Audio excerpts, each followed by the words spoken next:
তোমাদের যতটা শক্তি আছে আরো বেশি তোমাদের শক্তি বৃদ্ধি করবেন।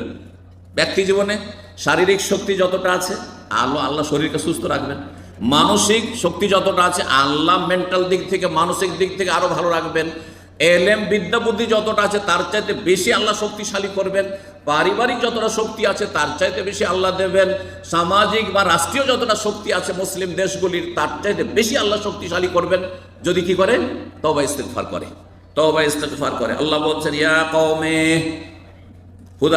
আলাইহিস সালাম নিজের জাতি, হে সম্প্রদায়, ইস্তাগফিরু রাব্বাকুম সুম্মা তুবু ইলাইহি, রবের কাছে ক্ষমা চাও, ইস্তিগফার পড়ো, আস্তাগফিরুল্লাহ ওয়া আতুবু ইলাইহি, আর ওয়াতুবু ইলাইহি তওবা করো, ইউরসিলিস সামা আলাইকুম মিদরারান, আকাশ থেকে মুষলধারে বৃষ্টি দেবেন, ওয়া ইয়াজিদকুম কুওয়াতান ইলা কুওয়াতিকুম, তোমাদের শক্তি আরো বেশি বৃদ্ধি করবেন, শক্তি আরো বেশি বৃদ্ধি করবেন। আল্লাহ রাব্বুল আলামিন এই কথাগুলি স্বয়ং বর্ণনা